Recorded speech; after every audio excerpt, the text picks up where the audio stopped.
નમસ્તે મિત્રો, આજે આપણે એવા બે શેર વિશે વાત કરવાના છીએ કે જે આ બંને શેર છે એ પૂરેપૂરા રિસ્કી કહી શકીએ કે તમારા પોર્ટફોલિયોની અંદર 40% થી 50% ડાઉન થવા એટલે કે નોર્મલ વાત કરી શકીએ.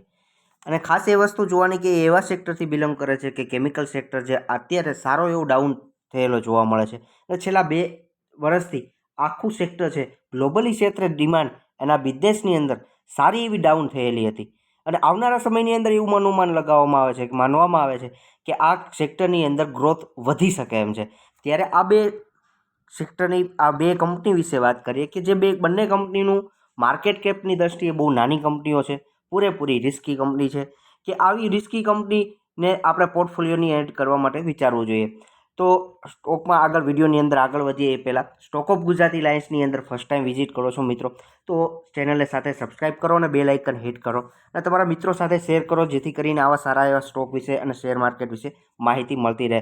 હવે રિસ્ક ફેક્ટરની અંદર વાત કરીએ તો આ શેરની અંદર કેવા પ્રકારના રિસ્કો રહેલા છે કે બહુ નાની કંપનીઓ છે, સારા એવા રિઝલ્ટની અંદર ડાઉનફોલ જોવા મળે તો આ બંને કંપનીની અંદર 50% જેટલું ડાઉનફોલ નોર્મલી તો 50% થી 70% સુધી આ ડાઉન થઈ શકે એવી પૂરી ક્ષમતા છે. પણ એવી એની સામે જુઓ તો લોંગ ટર્મની વાત કરીએ તો આ મિત્રો આ શેરની અંદર જમ્પ છે એ સારામાં સારો જમ્પ થઈ શકે એમ છે. એ ચાર્ટ્સ દ્વારા આપણે સમજીએ કે આ શેરનો ભાવ શું છે, કઈ કંપની છે. તો પહેલી કંપની એમાંની છે ફિનોટેક્સ કેમિકલ FCL. FCLના શેરનો ભાવ છે ₹355.40 અત્યારે જોવા મળી રહ્યો છે. અને વાત કરીએ રિટર્નની વાત કરીએ કે એવરેજ આપણને 38%નું રિટર્ન આપણને જોવા મળી રહ્યું છે. અને આગળ વાત કરીએ કે આ કંપનીની અંદર રિસ્ક કેટલો ફેક્ટર છે કે 5 વર્ષની ચાર્ટ પેટર્નની અંદર જોશો તો મિત્રો 8 ગણા પૈસા કરતાં પણ વધારે રિટર્ન અત્યારે આપેલું છે. અને આગળ વાત કરીએ કે આ વોલેટિલિટીની અંદર સારો એવો ડાઉનફોલ નોર્મલી આપણને જોવા મળશે કે આ શેરની અંદર નોર્મલી આપણને ડાઉનફોલ જોવા મળે છે કે જેની અંદર જોશો તો મિત્રો નોર્મલી એવરેજ અહીંયા આપણને ડાઉનફોલ 2022ની અંદર જોવા મળેલો હતો. સારો એવો ડાઉનફોલ અહીંયા પણ જોવા મળે છે. પણ એની સામે રિસ્કની અંદર વાત કરશો, રિટર્નની અંદર વાત કરશો તો સારું એવું રિટર્ન આ કંપનીનું આપેલું છે. ઓલ ટાઈમની અંદર વાત કરશો તો નાની એવી કંપની છે, ફક્ત 2015ની અંદર માર્કેટની અંદર આવેલી કંપની છે. અને સાથે વાત કરીએ તો 14 ગણા પૈસા તમારા કરેલા છે. આગળ વાત કરીએ આ કંપનીના માર્કેટ કેપ વિશે તો માર્કેટ કેપ કેટલું છે અને કયા કયા ક્ષેત્રે આ કંપની કામ કરે છે. તો ખાસ કરીને પહેલાં એના બિઝનેસ વિશે સમજીએ તો weaving, pre treatment, dyeing, printing, finishing આ દરેક ક્ષેત્રોની અંદર આ અલગ અલગ ક્ષેત્રનું આ પોતે આ કંપની છે કેમિકલ બનાવે છે. અને સારા એવા ક્લાયન્ટ આ કંપનીના જોવા મળે છે એ સારા એવા કસ્ટમરો શાહી, રેમન્ડ ઓનલી, વિમલ, નહર આ અલગ અલગ સારી એવી કંપનીઓ આ કંપનીના સારા એવા કસ્ટમર છે. વર્ધમાનની વાત કરીએ આ સારા એવા ક્લાયન્ટ પણ જોવા મળે છે. સાથે વાત કરીએ કે આ કંપનીનું માર્કેટ કેપ કેટલું છે તો કંપનીનું માર્કેટ કેપ એક નાની એવી કંપની કહી શકીએ કે માર્કેટ કેપ ફક્ત 3,939 કરોડનું માર્કેટ કેપ છે. પીઈની સામે જોશો તો સારો એવો પી ડાઉન 34.10નો જોવા મળે છે. અને આરઓસી જોશો મિત્રો 36.50નો આરઓસી છે. રિટર્ન ઓન ઇક્વિટીની વાત કરીએ તો 28.90 અને બુક વેલ્યુ 36નો. અને સાથે વાત કરીએ 52 વીક એટલે 1 વર્ષના હાઈની વાત કરીએ તો ₹250નો 1 વર્ષનો લો અને હાઈની વાત કરીએ તો 459 જોવા મળે છે. સાથે કમ્પાઉન્ડિંગ સેલ્સ ગ્રોથની વાત કરીએ મિત્રો ખાસ સમજો, કમ્પાઉન્ડિંગ સેલ્સ ગ્રોથમાં સારી એવી જમ્પ આ કંપનીને જો છેલ્લા 3 વર્ષની અંદર જોશો તો 38%નો ગ્રોથ, 5 વર્ષમાં 30% અને 10 વર્ષે 18%. એની સામે પ્રોફિટની વાત કરીએ તો આ કંપનીનો પ્રોફિટની અંદર ગ્રોથ જોશો તો એની પર સારો એવો જમ્પ જોવા મળી રહ્યો છે. સારા એવા બીજા પણ કેમિકલ ક્ષેત્રના સ્ટોક છે પણ એની અંદર એટલો બધો ગ્રોથ નહીં જોવા મળે. પણ નાની કંપની છે એટલે મોટી બનવાની ક્ષમતા પૂરેપૂરી ધરાવે છે કે આવનારા સમયની અંદર આ કંપની મોટી બની શકે કે 3,000નું માર્કેટ કેપ છે એ 30,000નું થવા માટે તો ત્યારે શેરના ભાવની અંદર સારો એવો તમને પ્રોફિટ મળી શકે. CAGR દ્રષ્ટિએ વાત કરશો તો 10 વર્ષનું 60, 5 વર્ષે 58, 3 વર્ષે 65 અને 1 વર્ષનું 44 અત્યારે જોવા મળી રહ્યું છે. ROEની તો આગળ આપણે વાત કરીએ. હવે વાત કરીએ કે એના પેટર્નની અંદર તો પબ્લિક કેટલી ઇન્ટરેસ્ટેડ છે તો સાથે FIS-DISનું હોલ્ડિંગ કેટલું છે. અને ખાસ અગત્યનું તે કંપનીના પ્રમોટરો છે એ પ્રમોટરો કેટલા આ કંપની ઉપર પોતાની કંપની ઉપર કેટલા વિશ્વાસ કર્યા છે. સારા એવા પ્રમોટરોનું હોલ્ડિંગ 65.03 જોવા મળે છે કે નાની કંપની છે પણ એના પ્રમોટરોને એની કંપની ઉપર વિશ્વાસ છે, આવનારા સમયે એમને સારું એવું રિટર્ન મળી શકે એમ. અને સાથે એફઆઈએસની વાત કરો તો 1.45 અને ડીઆઈએસ પણ નોર્મલી નાની કંપનીની દ્રષ્ટિએ જોશો મિત્રો તો સારા એવા કહી શકીએ એ 3.70 અને પબ્લિક 29.83ના જોવા મળી રહ્યા છે.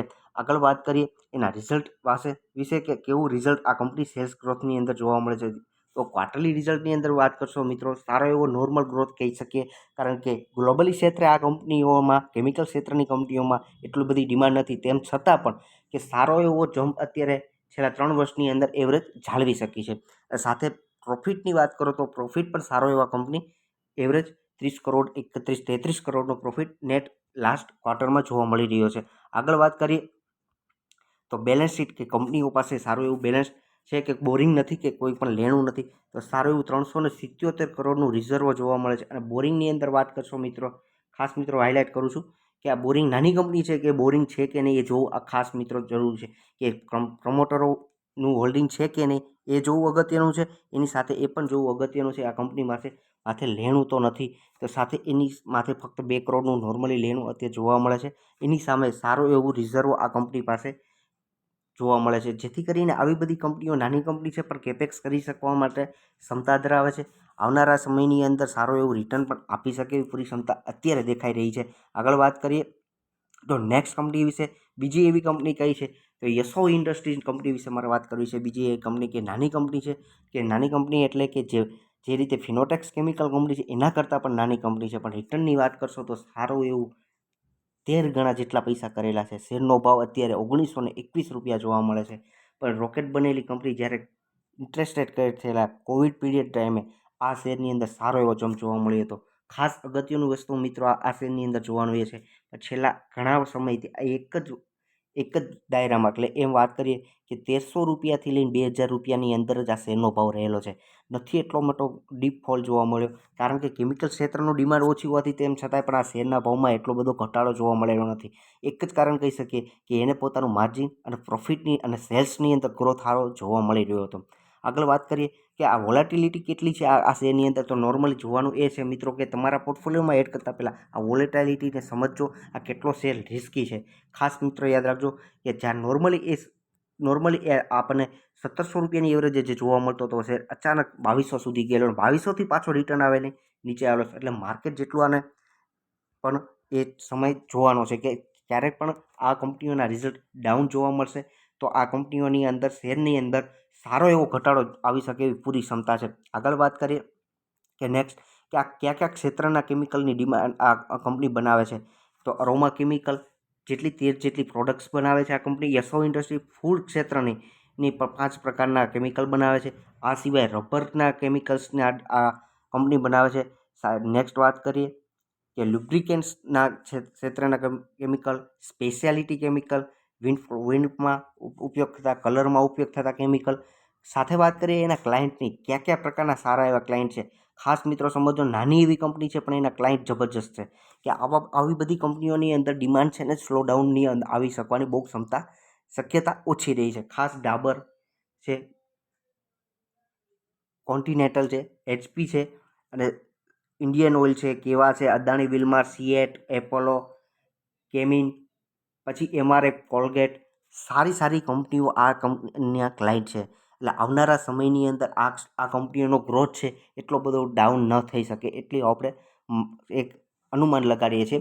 આગળ વાત કરીએ કે કંપનીના માર્કેટ કેપની દ્રષ્ટિએ 2000 કરોડનું market cap, fully small cap કહી શકીએ, બંને ફૂલી રિસ્કી કહી શકીએ એવી કંપની આ બંને કંપની છે. અને પીની વાત કરીએ તો આ કંપનીનું પી છે 39.60, આરઓસીની વાત કરો તો 22.30, 31.30નું આરઓઈ જોવા મળે છે. 231નું બુક વેલ્યુ થોડોક હાઈ જોવા મળે છે. અને સાથે વાત કરીએ 52 વીકના હાઈની, કે એક વર્ષમાં કંપનીએ કેટલા હાઈ લગાડ્યો છે, હાઈ કેટલો શેરનો ભાવ જોવા મળી હશે તો 2427 રૂપિયા સુધી અને 1514 સુધીનો આપણને લો જોવા મળે છે. અને 10નો ફેસ વેલ્યુ છે. ભવિષ્યમાં આ કંપની આગળ વધશે તો પણ એક બોનસ આપી શકે એવી છે. અને આગળ વાત કરીએ કે સીએજીઆરની અંદર કે સેલ્સ ગ્રોથમાં પણ સારો એવો જમ્પ આ કંપનીમાં જોવા મળે છે. અને સાથે પ્રોફિટ ગ્રોથમાં જોશો 3 વર્ષની અંદર 75% અને 52% 5 વર્ષનું ગ્રોથ જોવા મળે છે. સીએજીઆરની વાત કરશો કારગરની તો એની અંદર સારી એવો જમ્પ 5 વર્ષની અંદર 70%, એની સામે 3 વર્ષે 70%, અને 1 વર્ષનું 21% જોવા મળે છે.